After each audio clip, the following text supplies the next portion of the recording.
Hey everyone, this is Rico here. Wanted to take a moment to create a video of the modded Arcade1UP cabinet that I've put together. And I really want to thank those of you guys out there who have put your own videos out on YouTube. I've taken a lot of ideas from what you've got on this particular build. And so I hope that you guys like this video and my own personal touches, and hopefully anyone who's thinking about wanting to do something like this, it'll give you more information. So we're going to go ahead and cover the front and the back and then the inside in as much detail as I can. So let's just jump right into it and start from the top. So as you can see here, I've got two speakers facing towards the front, and they are Creative Lab speakers. And the way that they're being held up is by command strips. Any of you guys who don't know command strips, I'll flash a quick picture right now. It's basically like the new Velcro. They're little tabs that you can just press together, and they've got adhesives on each side so that you can mount something. The great part about command strips is that you can basically peel them off and put them back on, and on the adhesive that's being used for them, when you essentially pull them off, it's clean. It doesn't have a residue like normal Velcro does that's sticky. And I highly recommend command strips for anyone who's looking to mount something like that. So that's how these two speakers are mounted, is with command strips. And one of the questions that I usually get with the setup that I've got here is Rico, why did you mount the speakers up here? Why not in the back over here so that you can't see them? Or equally, why not cut out some holes here and then create a left and the right channels? So my reasoning, I got two big reasons. The first one is that I wanted to try to recreate an arcade experience as much as possible. And so one of the things that when it comes down to a real arcade cabinet is that the marquee usually protrudes out, and then there are usually circular speakers attached to them that essentially go forward, and the sound comes towards you.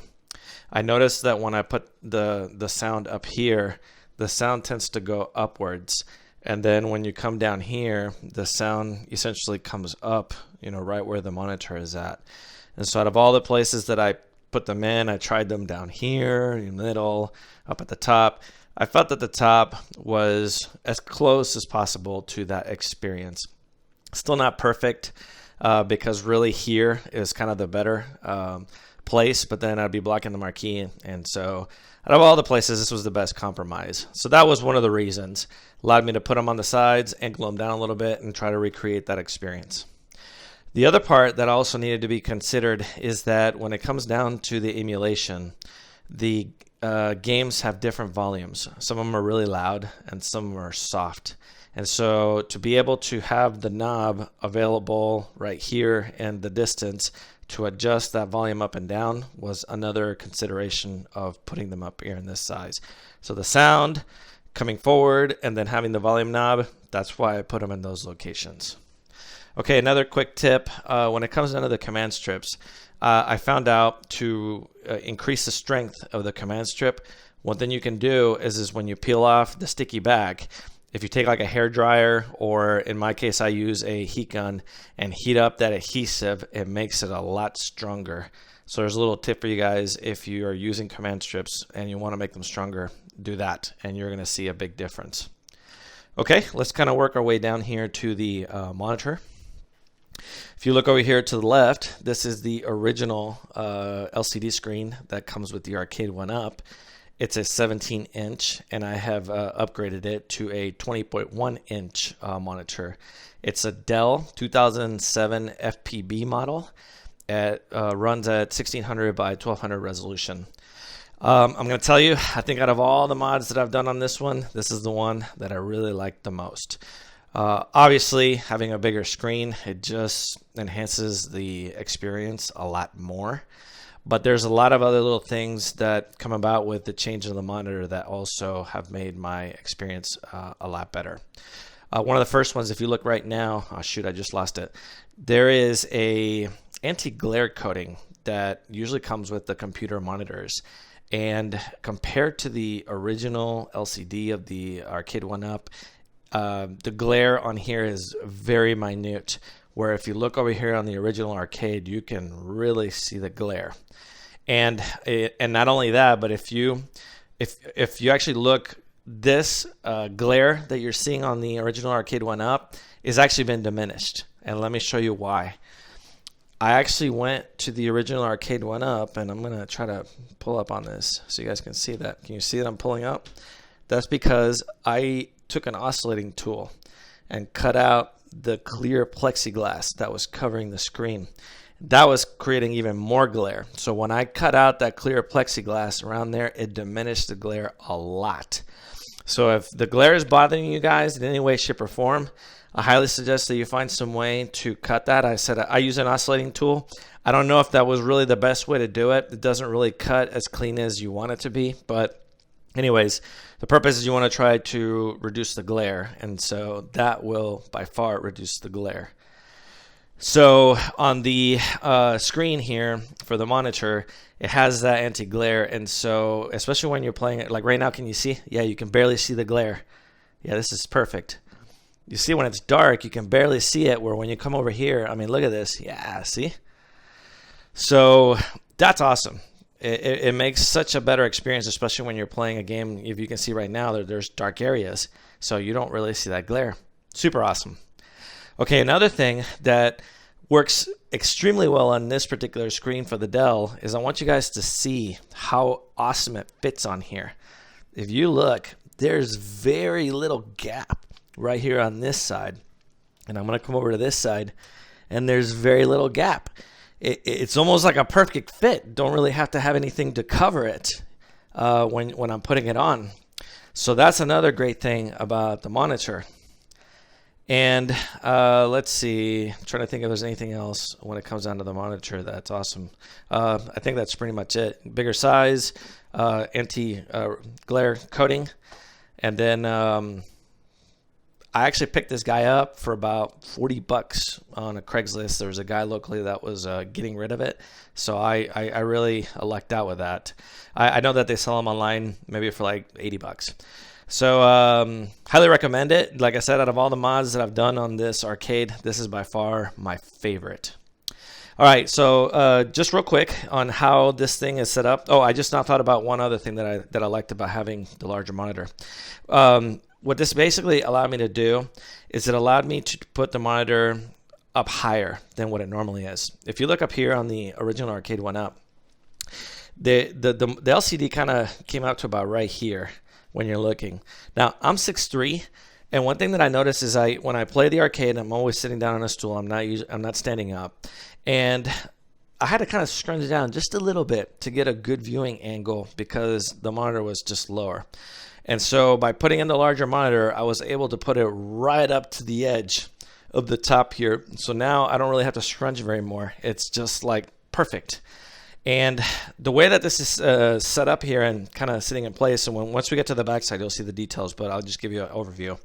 What's happening is there's a piece of wood that I took from my garage. It was just leftover wood, and I basically cut it so that it sits right up to this level. And if you look here on the original Arcade1UP, there's no modifications. The reason I did that is because I wanted to have a backup screen in the case that this one fails. I can take this one and put it back in its place and still have a fully functional arcade.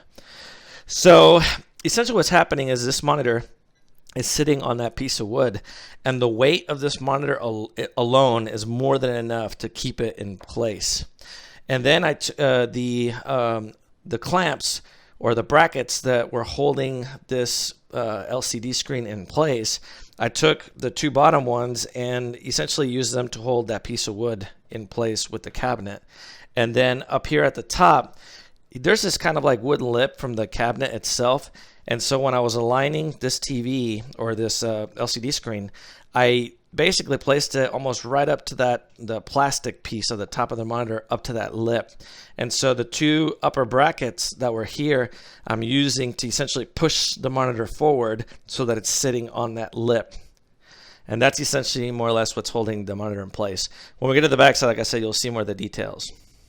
Okay, if you look down here, I've got a piece of plexi that is right up in line with the bottom of the screen of the monitor. The reason I put this, originally I didn't have it. Originally what I had is that piece of wood that was here, I had it painted black. But I started noticing there's the buttons right here for the LCD screen. They're starting to kind of bug me, and then there was a Dell logo right in the middle. I wanted to cover it up.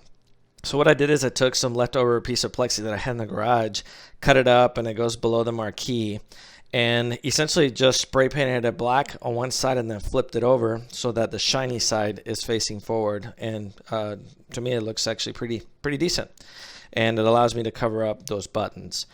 There's no the plexi isn't screwed down. It's actually being held in place by pressure from the control panel, literally pushing up on it.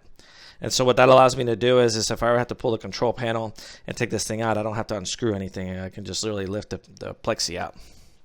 Okay, so that's pretty much what that is. Coming down here to the control panel, kept the original on and off buttons here, and got the coin and select buttons drilled right next to the player 1 and player 2.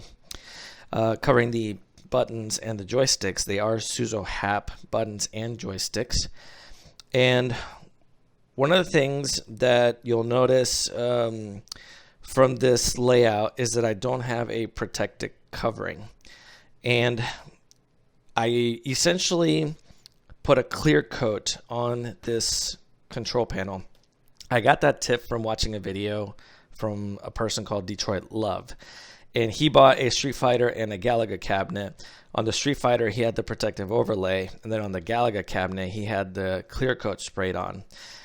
The reason I went with the clear coat when I watched that video that I really liked is that he pointed out that when you have the protective overlay on the Street Fighter cabinet especially, the screws that you put in right here are used to essentially hold down that protective overlay in place, and they protrude above the protective overlay. And so he was pointing out that sometimes you may be playing here, you may hit that screw and cause just a little bit of discomfort. By putting in a layer of clear coat, you essentially take the screws and just have them where they originally go, so they go below. And it's still nicely protected. I'm very happy to this. It's about 4 or 5 layers of clear coat, and it's nicely protected. So that's the way that I decided to go. Detroit Left, thank you very much for that tip. That was really good. Okay, on the Suzo Happ controllers and buttons, one of the other tips that I got from this, there is a video on YouTube of a person who had an Arcade1UP cabinet just like this, and he modded it out to have a Killer Instinct motif, and he used the Suzo Happ buttons and the controllers. And he pointed out that on the Suzo Happ, because of the way that the control panel is set up on the Arcade1UP, it's a little too close to the buttons, and these are much bigger than were intended for the Sanwa joysticks. And so there's some plastic.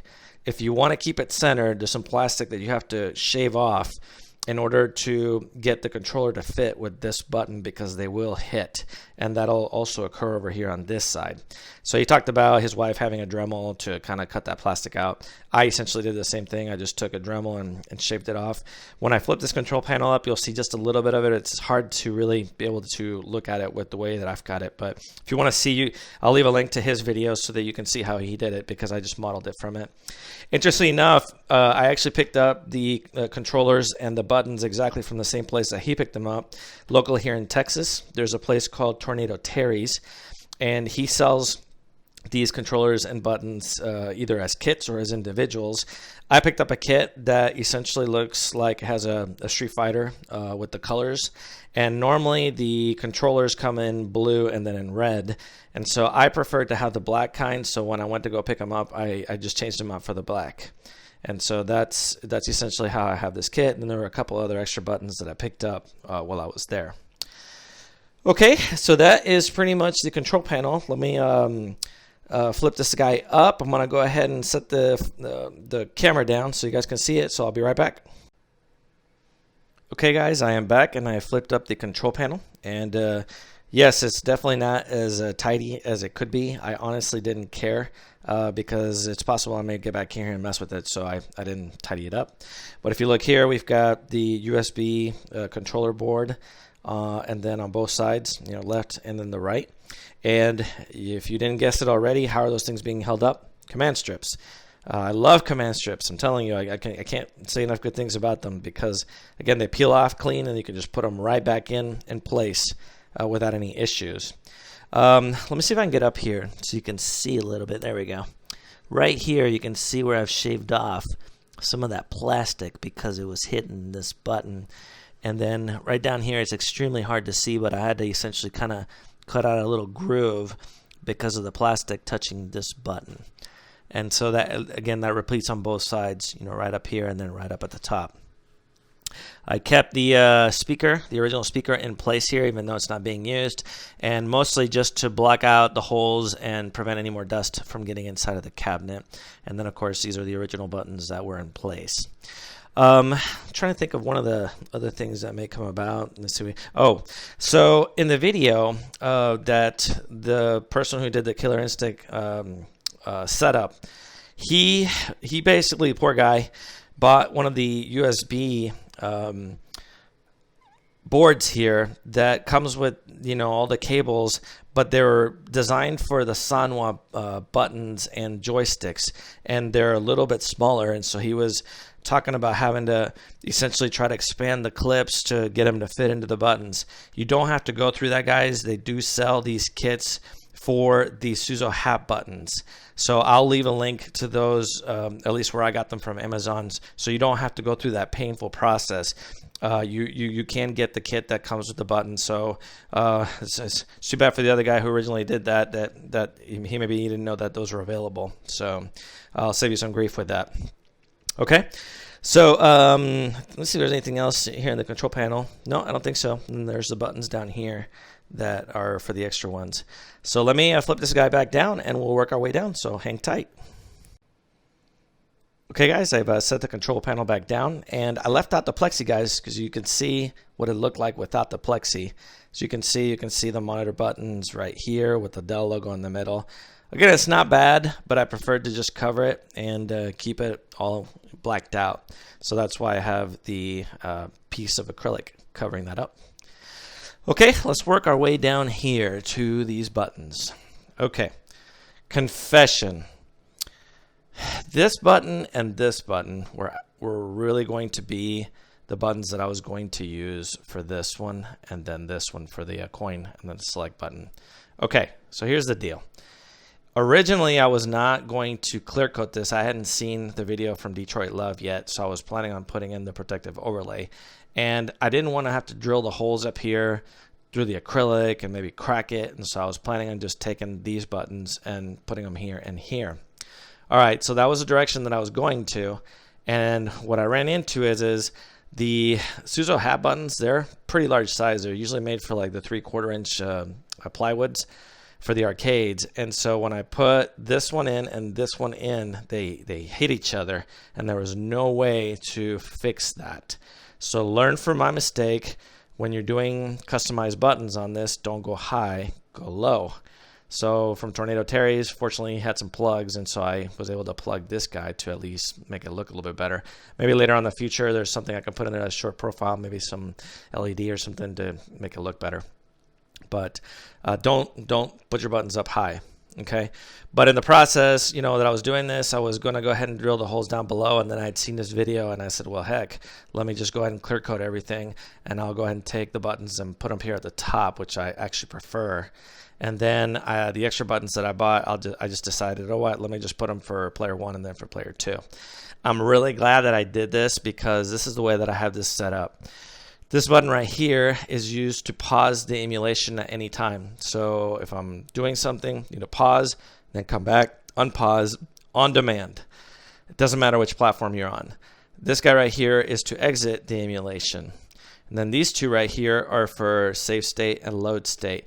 This is such an awesome feature to have on demand so that if you're, maybe sometimes you got like 10 minutes to do something, you want to play, and then, let me save it. And then the next day, maybe you have another 10 minutes and just hit the load state, pick right back up where you were. Super awesome. Up here, got USB ports. In case you didn't tell when you looked at this at the top, it is not a Raspberry Pi. It is using Launchbox on a full system. And we'll go over the system once I go towards the backside. But the USB ports are plugging into the motherboard. And I got really lucky in being able to put them up here to fill that extra hole because it was a shorter profile than like the Suzo Happs. So they're just barely touching. And I could take the cables and plug them into the board. The way that I've got it set up is I've got a USB 3 at the top and then a USB 2 at the bottom. Now, some people say, Rico, why do you have that? Why not just have the USB 3s all the way through? Here's the reason. Some BIOSes, including some of the USBs, they don't recognize USB 3 drivers when you're trying to boot from them. And so I didn't want to have to, if I ever needed that case, I didn't want to have to go towards the back and plug in the USB on the USB 2. And so that's why I have that guy. And then, of course, USB 3, faster transfer speeds. So that's the setup. Over here on this guy, I have a power on / shutdown button that is hooked up to the ATX power switch on the board. And then this is a manual power switch to kill the power out of the whole arcade. And it is essentially extending from a power strip. I'll go a little bit into detail of this switch once we get towards the back. Alrighty, let's work our way down. As you can see, I've got fans installed. Fans are super important. Why? Because I am running a full system, and because it is a full system, it does get hot. It's using a CPU, and you got to have proper ventilation. So essentially, mechanics, in case you didn't know, cold air falls, hot air rises. So you want to try to have your fans sucking in cold air into the inside of the cabinet, and then you want to have hot air as it's rising being sucked out of the cabinet and being ventilated towards the backside. So these guys are my intakes. I picked these guys up at Fry's Electronics. They are 100 millimeter fans, I think for like 10 bucks. I kind of lucked out with the colors because they do tend to match some of these logos up here in the front. So that was pretty cool. And as far as the hole, I just picked up a hole saw. I think it was a little bit bigger than 3 inches, and then just cut out the holes, very easily to put them in place. And what's this grate that's essentially protecting the fans. What I essentially did is, let me show you over here. You can see this big long piece. This is essentially a gutter cover that I saw from Lowe's, and it was powder coated in black, and it completely matched with the arcade. And so all I did was take tin snips and just cut out the squares that I needed in order to be able to put them in front of the fans. You can see some down here, and so it was really just that easy. Little tip, if you decide that you want to do something like this, when you cut out the metal, it has kind of a grayish tip ending because the metal is gray and it is powder coated black. So all I did was just take a Sharpie and just colored out those little ends so that it doesn't look grayish and it looks black. And it is being held by just 4 little drops of hot glue. So that's essentially what I did to install the fans. The fans are hooked up to a controller which is in the inside of the arcade, and it's got like basically knobs that you can use to adjust the speed, and of course I've got them turned up all the way. Alright, so that is the fans. Working our way down. We have the riser, and they are on sliders. Guys, I'm going to tell you, if you got this thing on carpet, get those sliders. It makes moving this thing so easy, especially if you have to turn it around and do anything with it. I want you guys to see this because I'm holding the camera and I'm just using one hand as to how easy this thing moves. And this thing weighs probably at least 30 or plus pounds. I mean, look at this. Just sliding like butter. So if you want to move this thing around, sliders, guys. Highly recommended. You'll thank me later in the process if you ever have to do it. Okay? Okay, let's work our way up here. Last thing in the front. So if you look over here, this is usually where I have my stool. I have it pushed up so that you guys can see the original arcade monitor, but it's usually right here. And one of the problems I started running into when I'm messing with this is that I have drinks. And it's like, oh shoot, where am I going to put this? And I could probably put it here, but then if I start shaking it, it's going to start rolling everywhere and make a mess. And then over here, I'm like, oh, I have a receiver. I can set them down just like I got here. Well, not a good place to do so. The receiver is hooked up to my personal PC. If this thing spills, well, there went the receiver. It's toast. So not a good idea. So where am I going to put my drinks? Here is what I found. Look at these little guys. These are drink holders. So you take this and bring it down, Bring this thing up, and boom, instant cup holder.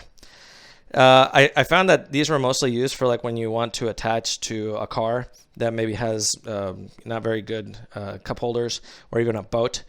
And in case you didn't guess it, how are these things being held up? You got it. Command strips.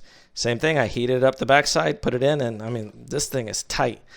So the cool part is I can peel this thing off if I want to and then reattach it right back. That's why I love command strips.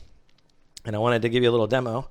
Take my little frosty beverage here and slap it into here, and boom, it's in place. The cool part is these things do expand and contract, so if you got a bigger drink, it will adjust to that. And I want you guys to see this. I'm going to shake this thing up really good. Okay, there it is. It's not moving. It's in place. The other cool part about these is that you can essentially take this top section, or the top section here, and then bring it down, and now it becomes a platform. So I've actually had like pint-sized ice cream that I've set on here as I'm playing, and then I want to jab into it. So super cool. Of course, I'm going to leave links to all these things that I've got on here on the descriptions. So the cool part is they fold back in if you want to essentially move it and keep them out of the way. And like I said, you can't pull these off completely and then slap them back in if you need to. So there you go. So that's essentially it from the front side of the arcade. Here is kind of just a quick overview from top to bottom. And one other thing that I wanted to do before we switch over to the back side is I want to go ahead and take the original Arcade1UP screen and put it right here in the front so that you can get a perspective of the difference in size. Okay, so I'm going to go over here and grab this guy, and I'm just going to set it more or less in place here. Okay, and I'm going to back up so you can see this kind of a distance. Of course, again, it's not perfect, really how it should be, but hopefully it'll give you an idea. So there it is. I'm going to try to just kind of keep this camera in place and then pull it out. And there's the 20. Okay. Let me tell you, like I said, this is just to have the bigger display. It's awesome. It really makes a big difference. So if you can do it, I highly recommend to do it. Okay. All right. Let me go ahead and pause the video, and I'll flip this guy around and we'll go to the backside. So hang tight. Okay, everyone, I've flipped this guy around, and let's start up here from the top. As you can notice, I have a Logitech wireless keyboard, and it's got the built-in trackpad so that I can navigate through the operating system. And how is this guy being held in place? You guessed it, command strips. So I got 2 command strips holding this guy in place. It allows me to peel it off, do what I need to do, come back, snap it in place, and away we go. So working our way down, we've got the speaker cables feeding in from the top side over here. And then working down, we've got the exhaust fans sucking in the hot air from the inside towards the outside. And let me see if I can zoom in here a little bit so you guys can see. Yeah, do you see the little grayish edge? That's what I'm talking about that happens when you cut this. I didn't Sharpie this up because it's in the backside and nobody is going to look at it. And then as we look down, we have the power cable. And basically what I did here is I just took like a 1/2 inch or an inch hole saw and just kind of created a half circle because this is in grooves. And it just allows me to literally feed the cable through here for the power. And then of course I got the sliders down below. Okay, so up here, as you'll notice, I don't have screws that are holding this in place. And so what I did is I went and I got magnets that are usually used for cabinets that you can close, open and close, excuse me. And that's what I did is I put them in here. So what this allows me to do is just to come up here and pull on it, and now there are your magnets. And as we whip around over this way, here are the metal pieces that make contacts with those magnets. And these guys are being held up with just hot glue. And the same thing with these guys, they're hot glue. So let me get these cables out of the way here. Okay, so basically there is what's in place, and what this allows me to do is just to kind of grab it and pull on it and get the cables out of the way here, and then just set this thing down. And now I've got accessibility into the insides. Okay, now if you look on here, this actually looks pretty decent as far as the lighting goes because it's coming from behind me. But there have been a lot of cases when I get in here and it is dark. And I used to have to wear a headlamp or have to put some kind of lighting down below. And so on Detroit Love's video, he talked about some lighting, and this is pretty awesome. This is just a touch light that runs on batteries. If you want to, use an LED and plug that into power, you're more than welcome to. I usually just have to get in here, just for a little bit, not for long periods of time. And so I don't care if this really wears out the battery. I just need some lighting to get in here. So check this out. Just come in here, touch it, and boom, instant light.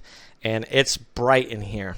So I'll leave a link to this guy. Like I said, it doesn't really last very long because it is really, really bright. Maybe lasts like 2 hours or so if you keep it on full magnification. So what I usually do with this guy is I've got rechargeable batteries that I just, put them back in there if I need to. Okay, all right. So if you look here to the left, this is the fan controller that I was talking about.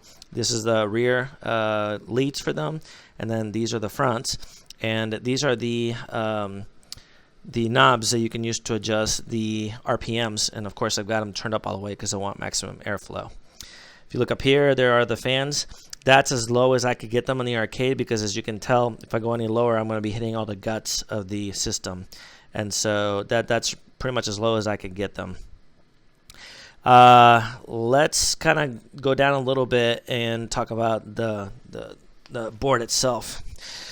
Okay, so this system is an older system that I had, so I really didn't have any expense when it came down to the guts of this whole build because it was something that I already had. I used to use it for putting on a television and watching videos or doing karaoke or something like that, and so this is what I used. It's an ASRock motherboard with an AMD Phenom 6-core and 8 gigs of RAM. And as far as the LEDs on the RAM, I think they're Corsair, and it was pretty nice that they're kind of that little Christmas tree effect. But 650 watt power supply, I believe that's also Corsair. And if you see, the board is sitting on a piece of wood. Again, this is a piece of wood that I had in the garage. It is something I just cut up. And if you look down here below, you guessed it, how is it being held on? Command strips. So what it allows me to do is literally just lift up on it. It comes clean off. I can slide it out, put it right back in, pop it down in place, and it's ready to go. Okay, so let's talk about all these ports here. So this guy right here is the receiver for the keyboard that we saw up above. This USB and this USB are what's going to the front of the cabinet. This is the 2.0, and then this is the 3.0. These two guys right here are what's going to the control pad for the controllers. And then this guy right here is an EddieMax AC band wireless receiver that I use to hook up to the Wi-Fi network so I can transfer files. This guy right here, obviously, this is the video card, a DVI, and it's an NVIDIA 750 Ti. And then this is a Sound Blaster X5 PCI Express sound card. Okay, kind of see if we can get in here a little bit. There we go. So you can see here, there are these little plastic tabs. And I had, from previous cases and builds, I had these little plastic tabs available, and they're basically flat on the bottom. And so what I was able to do is just put about 6 of these in different points of the board, and then take some hot glue and melt it onto the bottom of it, and then just press it down onto the wooden piece. And let me see if you can see that there's hot glue down here. The cool part about doing this is that if I ever need to change out this board, these what do you call it, these holes for these boards, they're standardized. So all I have to do is literally clip on that piece of plastic, pull the board out, and then the new board, I just snap it right back in place because it'll fit. I don't have to make any adjustments. So that's pretty much what's holding this board up. And then, of course, I've got it right up to the edge so that the brackets of the expansion cards, protrude down. Alrighty, I think, let's see here, what else? Over here on the left is the power strip that I was talking about, and everything's more or less plugged into it. And this is the power cable that's powering up this whole cabinet. And, oh, one more thing here, before we get into that. Up here on the top is a 120 gig PNY SSD hard drive that's got the operating system running on it. And then over here is a Western Digital 1 terabyte black drive, 7200 RPMs. That's what has all the Launchbox and video files inside of it. So guys, if you're ever going to do something like this, I highly recommend to put an operating system on an SSD. It makes the boot so much faster. And right now, the time in the video, I picked this thing up for like, I think it was like 30 bucks. So they're quite inexpensive, super worth it. Okay, let's see if we can get in here so you guys can look at this power switch a little bit. There we go. So there is the on and off custom power switch that I have towards the front. Now, I want to make a word of warning towards this video, because if you don't understand electricity very well, don't attempt this. You could hurt yourself, or even worse, you can catch something on fire and then burn your house down. And so I don't want you to be responsible for that. If you don't understand what I'm going to be talking about when it comes down to electricity, find an electrician friend to do this work for you. But for those of you that do understand it, maybe this is an idea that you can have if you want to extend your power switch from your strip. Okay? So again, I don't take responsibility if you burn your house down or you kill yourself. All right. Of course, it's a joke, right? But all right, so here's how it works. This is the way I did it. Is I picked up this manual switch from like a local electrical shop. And essentially the way it works is there's an input for the electricity, or what they call the hot lead. And then there's an output for the hot lead, and that's what essentially allows you to switch on and off. And then there is a neutral lead that is obviously normal when it comes down to the electricity, because you have to have neutral. And then the grounds are essentially clamped together, and that's what's inside of mostly this this piece of heat shrink tubing. Okay, so here's what I did. Is on the power strip, nothing's been changed on it. It's just a standard power strip that has a male end. And so what I did is I bought an extension cord, and it was like 10 feet long, and then I cut it. And so what's happening is the male end that plugs into the power is essentially coming all the way through here and coming up, and then it hooks up to that hot input. And then the female end of the extension is where the secondary one comes, that is essentially the output of the hot that goes and powers up the switch. And then the neutrals between the two is what's essentially coupled together to the third lead. Now I want to make a word of warning that all switches work a little differently. So you need, if you don't understand electricity, get somebody who understands it, because this particular thing that I'm telling you about is the way that this switch works. Sometimes the switch is a little different, so you have to be considerate of that. And then the grounds between the two wires are split together, and then again I put a piece of heat shrink tubing here to keep everything nice protected. I use insulated terminals up here so I don't shock myself if I ever have to work with this. And it also allows me to be able to just pull those off if we're in the case that I have to pull the panels out, or essentially pull this cable out. Okay, so that is essentially how this bypass switch works, so that what's happened here on the power switch, the switch over here is always turned on. And then again, I got one of those switches in the front so that it lights up and I know that there's power going through it.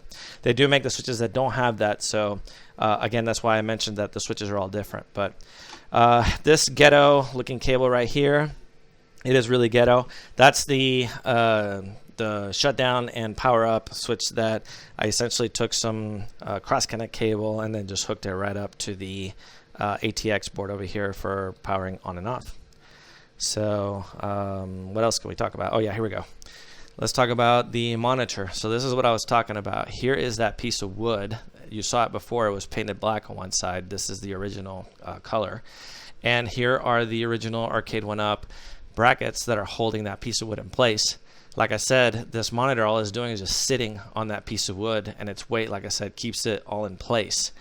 And so what these guys are is I picked those up from Home Depot, and they're basically these. The purpose of these guys installed is to keep this thing in place so it doesn't slide back, fall onto the board, and just kill the whole system in the ever case that is being pushed on it. It just holds it in place. Coming up here, you can see here and then here, those are the upper brackets that came from the Arcade1UP. And like I said, I installed them in such a way that it's pushing forward on the monitor, and then the plastic top of the bezel is essentially sitting on that wooden lip that I was talking about from the first part. So here's the model number that I was talking about, 2007 FPB for the Dell, if you're interested in using that. So I believe that's everything that's in place. So here we go. Like I said, starting from top, there's your keyboard, and then your monitor with the magnetic clips, the board, the control panel leads, the power switch, the fan controller, the two fans, the hard drives, motherboard, and then the wood that's in place with the power cable protruding from it. So this is it, guys. This is pretty much the full cabinet. And let me put the back cover on, and we'll kind of go through the launch box a little bit, and then we'll conclude the video. So hang tight. We'll flip it around. Okay, so we're back to the front, and what I'm going to do is I'm going to go ahead and hit the power, the shutdown button, and then turn the system off so you guys can see the boot from beginning to end. And while I'm doing that, let me go ahead and turn the volume up just a little bit so you can actually hear the arcade. And again, this is why I was talking about that, to be here and to be able to switch that volume up. It's primo. Okay, so here we go. I'm going to go ahead and hit the shutdown button. So boom. There it goes. It's going through shutdown. And so it has turned itself into a shutdown process, but it hasn't completely turned off. As you can see, the fan's still spinning. And then right now, it has completely turned off. And then you can see that the power is still lit here, so the monitor is still on, and so is the speakers. So if I really want to turn this thing completely off, I can just flip this power. Of course, I can leave it on and then just come back and just hit that one power on and power button on, shutdown, and then it'll just come right back on. But this way, at least I can save on a little bit of energy. Okay, I do have this thing set up so that essentially once power is tripped, it's in the BIOS setting that it'll just come back on without having to actually hit the button to turn the system on. Sometimes when I do this, there's still electricity left inside of the board, so it still thinks that there's power going through it. But in general, I should be able to hit this and it just turns on. As you can see, that's what it did. Okay, so here we go. Here is the Dell logo for the monitor. As you can see, 8 gigs of RAM. And I've got, here's your Windows 10 Splash login, and I've got an automatic account called Arcade that just auto logins. And I cleaned up the desktop, got rid of all the recycle icons so that it's just presenting the picture. It is going through the loading, and I do have the taskbar to auto hide after pretty much a certain amount of time. There it goes. And unfortunately, there's no real way to there is a way to get rid of that, but it's a pain in the butt. The 2 images that you saw in there, I just picked up from the internet for the arcade. And then right now, it's going to go through the startup video. Let's see which one it picks. I've got 3 of them. This one's pretty common.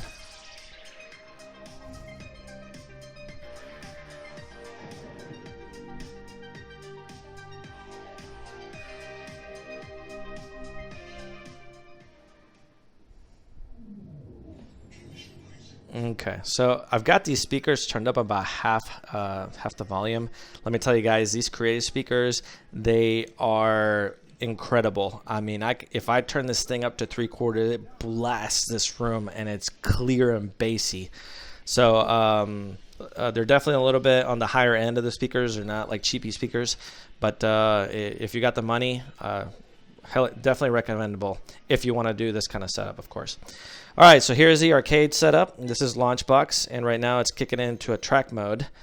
And the way that I've got the theme that I've got set up on here is called Retro Fresh.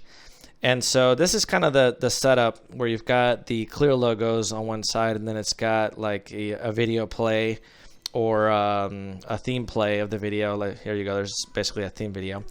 These videos I downloaded with EMU Movies.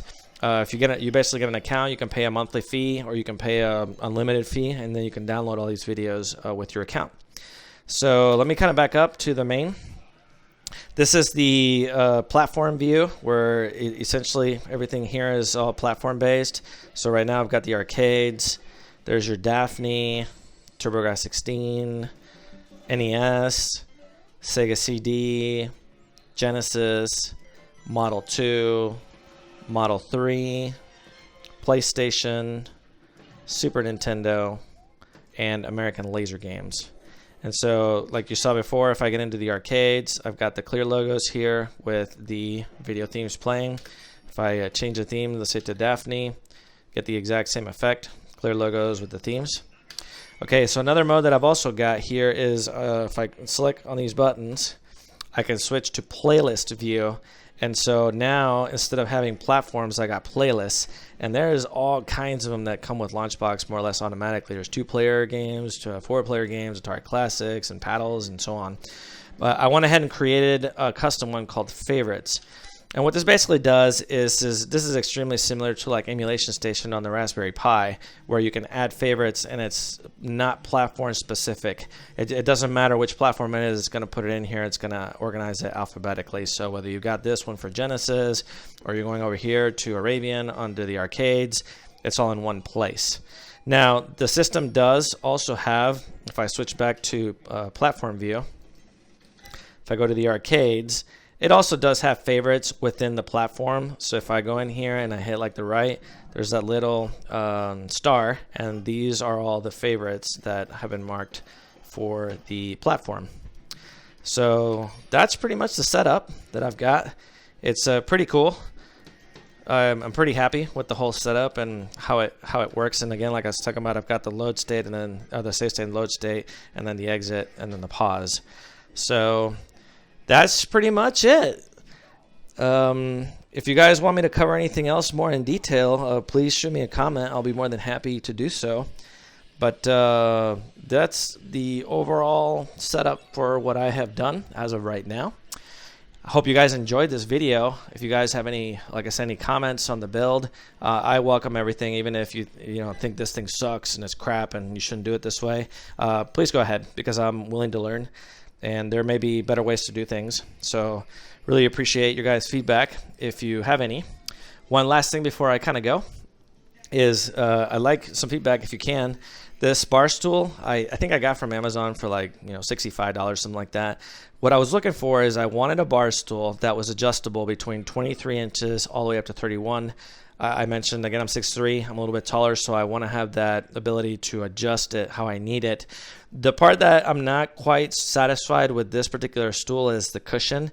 I can probably make it about an hour's worth of time on it before it starts to feel uncomfortable. But I love how big the width is of the stool, and then the height going from 24 all the way up to 31. So everything's great except for the cushion. So if you guys have any suggestions on a stool that's very more or less similar, but the cushion is a little bit better and it can last longer, shoot me a link and let me know what it is. I'll be more than happy to take a look at it. So again, thank you guys. I really appreciate your time in the video. I hope that you like it. And I'm going to go ahead and make another video coming right up that is going to talk about the amount that I paid for this entire build, and then if there's anything differently that I would do, what I would do in that process. So hang tight, and I got that other video coming. So hope you like this. Thank you very much for your time.